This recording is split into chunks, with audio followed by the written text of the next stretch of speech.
کہ توکل ہے. توکل کا مطلب یہ ہے کہ آپ نے اللہ پر بھروسہ کیا تو اللہ سے بات کی نا, سے مدد مانگی. تو اللہ سبحانہ تعالیٰ سے اتنی مدد مانگنی, رسول اللہ نے فرمایا تمہاری جوتی کا تسمہ بھی ٹوٹ جائے تو اللہ سے مانگو. کہ کوئی ایسا معاملہ نہیں جو اللہ سے نہ مانگو, کہ اللہ سے دعا ہر صورت کرنی چاہیے.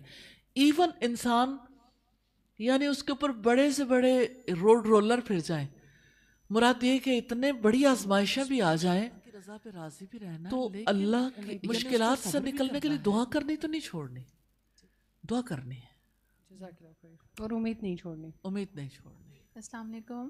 وعلیکم السلام. میرا جو کوشچن ہے regarding parenting, like I have twin girls الحمد للہ آف 6 ایئرس, تو اس میں میرا یہ کوشچن ہے کہ ہاں لائک وہ کمپیریزن بہت ڈرا کرنے لگ گئی ہیں دونوں آپس میں, تو how to create balance, like how I can create a healthy balance between them, کہ وہ آپس میں کمپیریزن میں نہ آئیں, اور ان کے ایموشنس کو میں کیسے ڈیل کروں, لائک ان میں اینگر اور آپس میں کمپیریزن سے جو ایموشنس ڈیولپ ہو رہے ہیں اس کو میں کیسے ڈیل کروں. پہلی بات تو یہ ہے کہ کمپیریزن بچوں میں کسی وقت بھی آ سکتا ہے. سم ٹائمز پیرنٹس کی وجہ سے آ جاتا ہے, سم ٹائمز ٹیچرس کی وجہ سے, سم ٹائمز پیئر گروپ کی وجہ سے, سم ٹائمز میڈیا کی وجہ سے, اور کچھ بھی نہ ہونا تو شیطان پھر بھی کمپیریزن میں ڈال سکتا ہے. یعنی یہ کہیں بھی ہو سکتا ہے. کیا ایک نبی کے بیٹوں میں کمپیریزن نہیں آیا تھا؟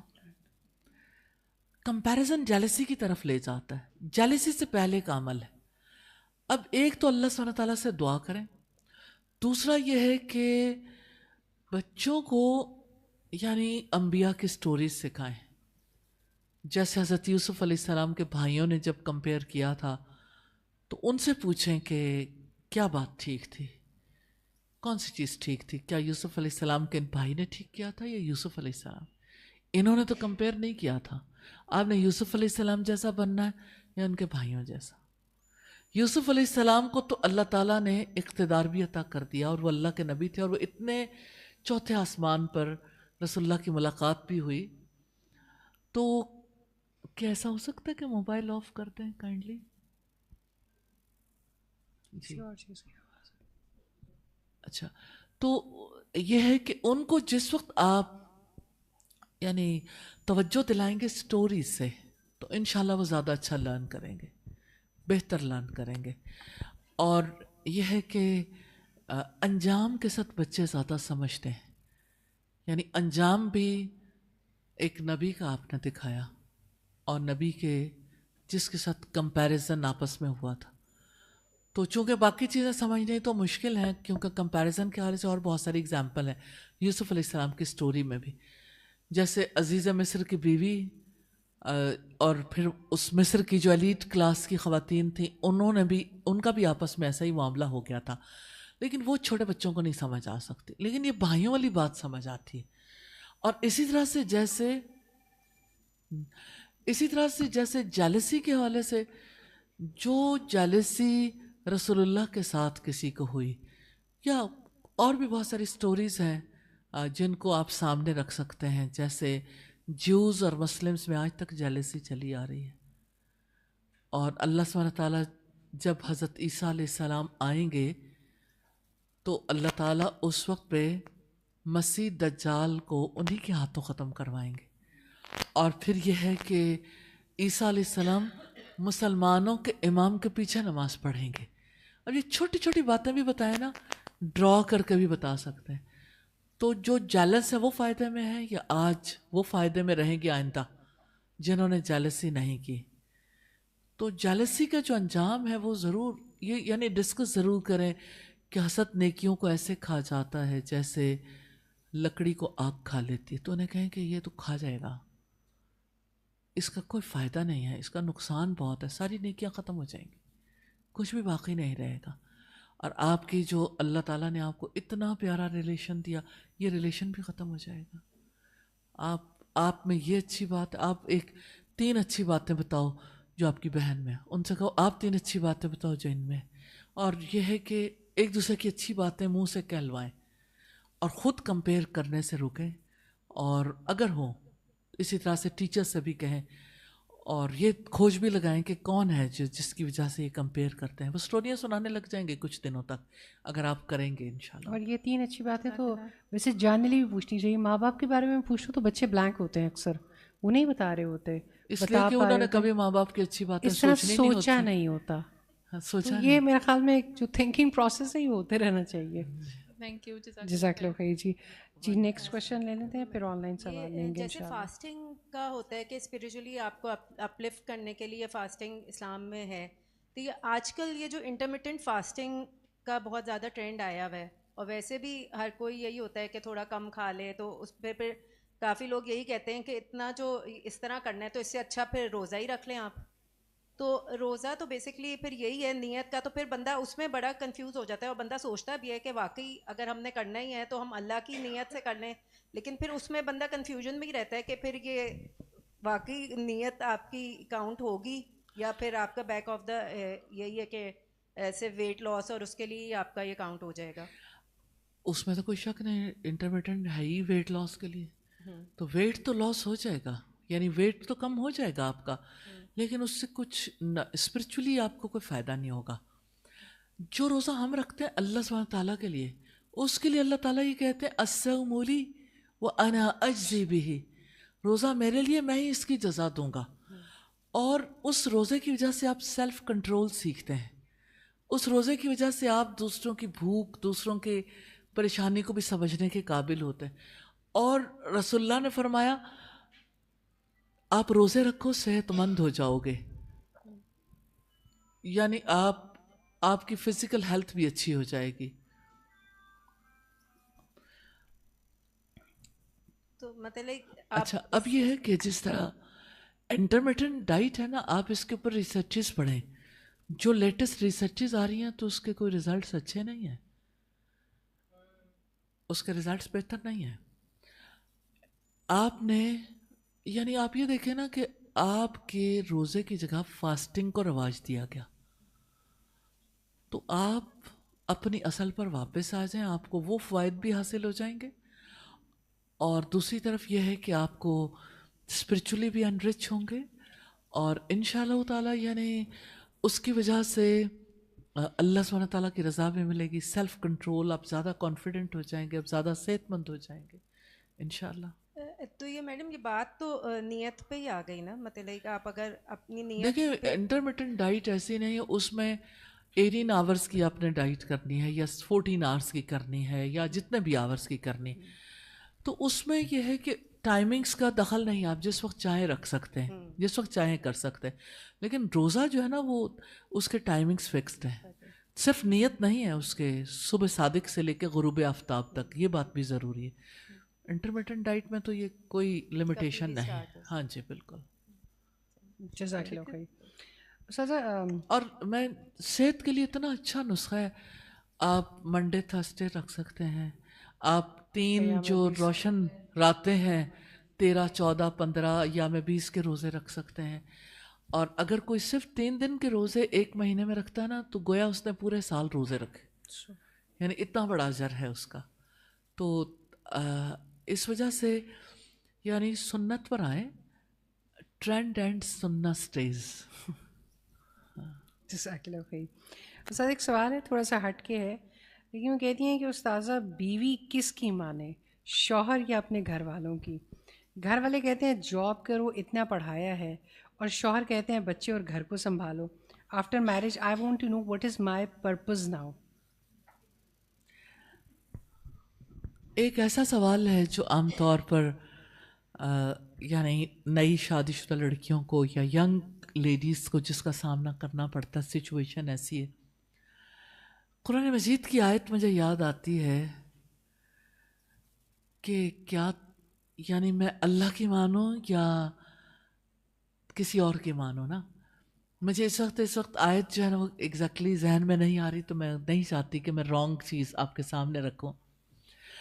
لیکن بات یہ ہے کہ آپ نے زندگی کا کوئی ڈیسیژن کرنا ہو, ڈیسیژن میکنگ میں آپ نے کسی اور کو سامنے نہیں رکھنا, اللہ سبحانہ تعالیٰ کیا چاہتے ہیں اور رسول اللہ کی سنت ہمیں کیا بتاتی ہے, اس کے مطابق جب آپ دیکھیں گے تو آپ کو یہ پتہ چلے گا کہ آپ کے شوہر کی ڈیمانڈ زیادہ ٹھیک ہے اس کیس میں. اس کیس میں کیوں؟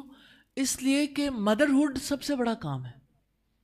جب آپ کا بچہ ہے، آپ نے اپنے بچے کو لک آفٹر کرنا ہے، تو اس پیسے سے آپ بچے کی یعنی بچے کو نہ وہ محبت دے سکتے ہیں، نہ وہ کیئر دے سکتے ہیں، نہ بچے کو یعنی جو چیزیں آپ کی طرف سے ضرورت ہے وہ سب کچھ مل سکتا ہے. بچہ کوئی صرف فزیکل بینگ تھوڑی ہے. تو بچے کو جو کچھ ماں سکھا سکتی جیسے وہ لک آفٹر کر سکتی، باقی تو نہیں کر سکتے. تو اس معاملے میں پیسہ کمانے والی مشین نہ بنے تو اچھا ہے. جزاک اللہ خیر. بہتر ہو گیا. جی کوشچن لے لیتے ہیں. السلام علیکم. یہ کسی کے بہاف پہ میں سوال کر رہی ہوں. ہم چھوٹے بچوں کو اللہ کی پہچان کس طرح کرائیں، کیونکہ ان کے سوالوں کے جواب کو ہم سیٹسفائی نہیں کر سکتے. وہ سمجھ نہیں پاتے کہ اللہ ہر جگہ کیسے ہے. عرش کی تو سمجھ ہی نہیں آتی بچوں کو جو 8 سے 10 سال کے ہیں. اور پھر ان کو نماز کے لیے کیسے موٹیویٹ کریں کہ وہ نماز پڑھیں. صرف یہ ان کے لیے کافی نہیں کہ اللہ کے لیے پڑھنی ہے. پہلی بات تو یہ ہے کہ جس ماں کا یہ سوال ہے اس ماں کو چاہیے کہ پہلے خود اللہ سبحانہ تعالیٰ سے کنیکشن کو سیکھ لیں. جب ماں کو خود آئے گا تو بچے کو سکھانا مشکل نہیں رہ جائے گا. دوسری بات یہ ہے کہ جو بچہ گھر کی چھت کو سمجھ سکتا ہے تو وہ کائنات میں سب سے بڑی چھت عرش کو نہیں سمجھ سکتا. یہ بات ناقابل فہم ہے کہ بچہ عرش کو کیسے نہیں سمجھ سکتا، اور وہ بھی 8-10 سال کا بچہ. 8-10 سال کا بچہ بہت میچور ہو چکا. آج کل کا بچہ وہ کسی قدیم دور میں ہوتا تب بھی سمجھنا مشکل نہیں تھا، لیکن آج کے بچے کے لیے تو کوئی ڈیفیکلٹ نہیں ہے. جو بچہ ستاروں سیاروں کے ہر معاملے کو سمجھتا ہے، جو ڈاکومنٹری دکھا دیں، کائنات کے بارے میں کچھ بتا دیں، ہر ایک چیز سمجھتا ہے. ایک چھوٹا سا بچہ ہے، 1.5 سال کے بچے کو میں نے دیکھا اس کی ماں نے اسے سمندر کے سارے جانوروں کے نام یاد کرا دی. اسے سمندر کے ہر جانور کا نام آتا تھا اور حیرت ہوتی تھی کہ یہ بچہ کس طریقے سے یہ سارے نام دے. اتنی ووکیبلری اس بچے کی ماشاءاللہ، سارے پرندوں کے نام اور ہر چیز کا نام، اور ہر ایک چیز اس کے ذہن میں جا رہی ہے جا رہی ہے جا رہی ہے. اللہ سبحانہ تعالیٰ نے انسان کو ایسا بنایا ہے کہ انسان اس کو سمجھ سکتا ہے، اس کے لیے مشکل نہیں ہے. اب یہ ہے کہ یہ بلیف ہے آپ کا اپنا، کہ آپ کے دل کا یقین ہے تو آپ اس یقین کے ساتھ ان چیزوں کو سمجھا بھی سکتے ہیں. تو مجھے ایسا فیل ہوتا ہے پیرنٹنگ سیکھنے والا عمل ہے. پیرنٹنگ سیکھنی چاہیے، اور اس میں سب سے پہلی بات یہ کہ وہ چیز آپ خود سیکھ لیتے ہو تو آپ کے لیے ٹرانسفر کرنا مشکل نہیں ہوتا. الحمدللہ. یہ تو پہلی بات تھی کہ بچے کو اللہ کا تعلق یا اللہ کے عرش کے بارے میں کیسے بتائیں. تو اللہ سبحانہ تعالیٰ ہر جگہ موجود ہے؟ ہرگز نہیں. اللہ تعالیٰ ہر جگہ موجود نہیں ہے، یہ رانگ کانسیپٹ ہے. اللہ سبحانہ تعالیٰ اپنے علم کے ساتھ ہر چیز کی خبر رکھتا ہے، ورنہ اللہ تعالیٰ نے اپنی کتاب میں بتایا کہ وہ اپنے عرش پر مستوی ہے. آپ کہتے ہیں اللہم، رسول اللہ صلی اللہ علیہ وسلم کی سفر کی دعا، انت صاحب فی السفر، کہ یا اللہ تو میرے سفر میں میرا شریک ہے، میرا ساتھی ہے، اور میرے پیچھے میرے گھر والوں کا نگہبان ہے. اب یہ ایک انسان سفر میں ہے جو USA جا رہا ہے تو وہ دعا کرتا ہے کہ یا اللہ تو میرے سفر کا ساتھی ہو جا، اور یہ دعا کرتا ہے کہ یا اللہ پاکستان میں جو میرے بچے رہ گئے نا ان کا بھی تو ہی نگران ہے. 2 جگہ پر ایک انسان نہیں، کروڑوں اربوں انسان ہے. اللہ سبحانہ تعالیٰ دونوں کا علم رکھتا ہے، اور اس کی قدرت اور اس کا اختیار ہے، وہ جس کو چاہے اس کے لیے مقرر کر سکتا، اس کے لیے کوئی مشکل نہیں ہے. لیکن اللہ سبحانہ تعالیٰ اپنے علم کی وجہ سے ہر ایک سے باخبر. لیکن یہ کہنا کہ اللہ تعالیٰ ہر جگہ موجود ہے یہ درست نہیں ہے. اللہ تعالیٰ اپنے عرش پر مستوی ہے. یہ عقیدے کا بہت امپورٹنٹ ایشو ہے، اور اسی کی وجہ سے دنیا میں غلط نظریات وجود میں آئے. مثال کے طور پر بڑا اچھا ہو گیا آج یہ ڈسکشن شروع ہو گئی. جیسے منصور حلاج نے کہا تھا انا الحق، میں ہی حق ہوں، اللہ میرے اندر حلول کر گیا، نعوذ باللہ. اب آپ سوچیں کہ اللہ تعالیٰ کسی کے اندر کیسے حلول کر سکتا ہے، کہ اللہ سبحانہ تعالیٰ اتنی عظیم ذات، اس کے لیے اتنا چھوٹا برتن کہ اس کے اندر حلول کر جائے.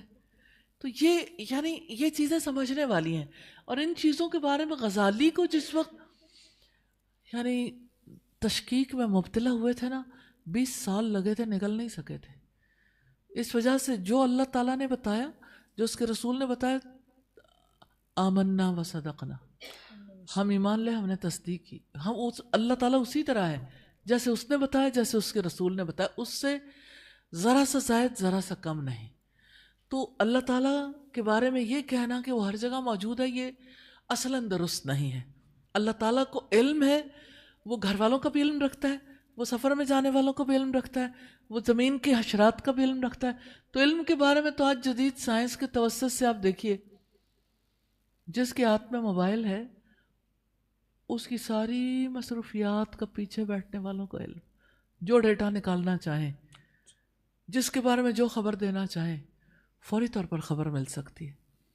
ایک دفعہ ایسا ہوا کہ ایک بچی کے بارے میں مجھے کسی نے بتایا کہ بچی کسی جگہ سے, کسی ہاسٹل سے یعنی چلی گئی اچانک, اور ظاہر ہے کہ ہاسٹل وارڈن کے لیے بہت زیادہ تکلیف دہ امر تھا کہ ماں باپ کو کیا جواب دینا ہے اور گورنمنٹ کو کیا جواب دینا, اس کا آنا جانا اور پھر وہاں سے نکل کے جانا, یہ کیسے ممکن ہے. تو انہوں نے ہیلپ لے لی ایجنسی سے, تو پتہ چل گیا کہ بچی اس وقت ڈی جی خان کے قریب ہے, اور یہ ہے کہ یعنی اس کی سم پر جو میسیجز تھے, ان میسیجز سے پتہ چلا کس نے میسیج کیا, اور اس لڑکے کا نمبر بھی ٹریس ہو گیا. یعنی ابھی بچی, اللہ کا شکر تھا کہ محفوظ تھی, اور اس لڑکے کو جو ہے وہ یعنی اس کے ساتھ ان کی ٹاک ہوئی وارڈن کی, اور اس کو جب دھمکیاں دی کہ کس طریقے سے تمہیں ہم اگر ٹریس کر سکتے ہیں کہ تم کہاں ہو اور جو آنے والی لڑکی ہے کہاں ہے, تو ہم یعنی تمہیں اس جگہ سے پھر کسی اور مقام پر بھی پہنچا سکتے ہیں. تو جب وہ لڑکی وہاں پہنچی تو لڑکے نے کہا میرا تم سے کوئی تعلق ہی نہیں ہے, اور اس طرح سے وہ واپس آئے. یعنی آپ یہ دیکھیں کہ کسی کی موومنٹ جو ہے سم کے تھرو, آپ کا جو موبائل ہے, آپ کے موبائل میں سم نہیں بھی ہے, جو ڈیٹا جا رہا ہے, آپ کا انٹرنیٹ آن ہے, آپ کی سب کہانی پتہ چل رہی ہے.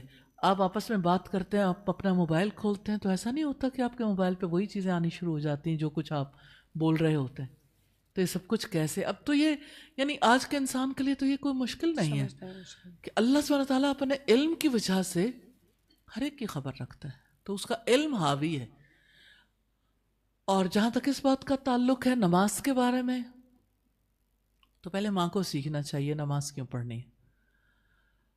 نماز اللہ سبحانہ تعالیٰ کے ساتھ محبت کرنے والا پڑھے گا. محبت کرنے والا ملاقات چاہتا ہے, جس کو محبت نہیں ہوتی اسے ملاقات کی ضرورت ہی نہیں ہوتی. آج کے بچے کو ویسے تو اپنے کسی رشتہ دار سے ملنے کی ضرورت فیل نہیں ہوتی, کہ وہ کہتے ہیں ہم مصروف ہیں, آج ہماری یہ مصروفیت, آج ایگزامس, آج فلاں ہے, تو گھر آئے ہوئے مہمانوں سے نہیں ملتے, ریلیٹیوز سے نہیں ملتے, تو اللہ تعالیٰ سے کب ملیں گے. تو اللہ سبحانہ تعالیٰ سے ملاقات تو اسی کے لیے قیمتی ہے جو اللہ تعالیٰ کو جانتا ہے, اللہ تعالیٰ سے تعلق رکھتا ہے. تو یہ ساری چیزیں عقیدے کے بعد, یعنی اس یقین کے ساتھ کہ اللہ تعالیٰ ہے, وہ سب سے بڑا ہے, وہی ہمارا سب کچھ ہے, وہ ہمارے لیے کافی ہے, وہ ہمیں شفا بھی دیتا ہے, رزق دیتا ہے, اور ہمیں اس نے بنایا, اور اس نے ہماری زندگی کا مقصد ٹھہرایا. اور یہ سب کچھ جو ہے سمجھانے کے بعد پھر نماز کی بات کی جا سکتی. رسول اللہ جب کسی کو بھیجتے تھے نا, کسی جگہ کا نگران بنا کے, گورنر بنا کے, جیسے یمن میں بھیجا حضرت معاذ بن جبل کو, تو آپ نے پوچھا سب سے پہلے جا کے انہیں کس چیز کی تعلیم دو گے, کیا کہو گے؟ تو انہوں نے کہا کہ اللہ سبحانہ تعالیٰ کی دعوت دوں گا, اللہ تعالیٰ کی طرف, اس کی توحید کی گواہی, محمد صلی اللہ علیہ وسلم کی رسالت کی گواہی. آپ نے پوچھا جب وہ یہ سب کچھ سیکھ جائیں گے پھر کہنے پھر نماز کا حکم دوں گا. تو ہمارے یہاں کیا ہے, سب سے پہلے کہتے ہیں نماز پڑھ لو, اب پتہ ہی نہیں نماز پڑھنی کیوں ہے. تو یہ چیزیں ماؤں کا سیکھنا پہلے ضروری ہے, پھر بچوں کی تربیت ہوگی. جزاک اللہ خیر. نیکسٹ کوشچن ہے جی. السلام علیکم استاذہ. وعلیکم السلام. استاذہ میرا سوال یہ ہے کہ جب ہم نماز پڑھتے ہیں اور ہاتھ اٹھا کے دعا کرتے ہیں تو اکثر بچوں کی ماؤں کو ٹائم نہیں ملتا, تو جلدی سے اٹھ جاتی ہیں کہ چلے دعا بعد میں پڑھ دیں گے. میں اس ٹائم پہ الحمدللہ کا ذکر شروع کرتی ہوں, کیونکہ اللہ تعالیٰ نے کہا ہے کہ میرا شکر ادا کرنے والا جو ہوتا ہے اس کو میں خود سے نوازتا ہوں جو اس کے دل میں ہوتا ہے. تو کیا ہاتھ اٹھا کر دعا کرنا اور الحمدللہ کا ذکر کرنا ایک جیسا ہو گیا؟ مطلب مجھے اللہ تعالیٰ وہی کچھ جو میں مانگوں گی ہاتھ اٹھا کر وہی دے گا اللہ کا ذکر کر کے؟ جی، بات یہ ہے کہ اس میں دو باتیں ہیں. ایک تو یہ بات ہے کہ ہاتھ اٹھا کے ہی دعا کی جا سکتی ہے یا ہاتھ اٹھائے بغیر بھی، دونوں طرح سے کی جا سکتی ہے. آپ اگر اٹھ بھی گئے تو آپ اپنی دعا جاری رکھیں، کیونکہ ایک ماں کو اٹھنا پڑ سکتا ہے. کسی کو اگر اپنی جائے نماز سے اٹھنا پڑتا ہے تو اٹھ جائے اور وہ دعا کرتا رہے دل سے. دعا تو اس کی جاری رہ سکتی ہے، اللہ تعالیٰ سے بات میں تو کمی نہیں آتی، انسان کر سکتا ہے. اب دوسری بات آپ نے کہی کہ الحمدللہ کا کوئی ذکر کرے، تو الحمدللہ کا ذکر کرے لیکن اللہ سبحانہ تعالیٰ کے سامنے اپنے دل کی باتیں کرنی چاہیے. سرگوشیاں باتیں اپنے حالات اس کے سامنے رکھیں گے، آپ کا دل ٹھنڈا ہوگا، آپ کو سکون ملے گا. اس کی وجہ سے اللہ تعالیٰ تو دل کا حال جانتا ہے لیکن خود بتانا اور معنی رکھتا ہے. آپ کا ایک بچہ ہے جو آپ سے کوئی بات نہیں کرتا، دوسرا بچہ جو آپ سے ساری باتیں کرتا ہے. کون سے بچے کے بارے میں آپ زیادہ جان رہے ہوں گے؟ نیچرلی جو آپ سے ساری باتیں کرتا ہے. تو دوسرا بچہ بے شک آپ کی جتنا بھی اوبیڈینٹ ہو، اچھا ہو، لیکن آپ کہتے ہیں کبھی کہتا نہیں ہے کہ اس کے دل میں کیا ہے. آپ کا دل چاہتا ہے کہ کوئی نہ کوئی میرے سے بات کرے، اپنے دل کی بات شیئر کرے. تو سرگوشیاں باتیں، اپنی باتیں اللہ تعالیٰ سے ضرور کہنی چاہیے.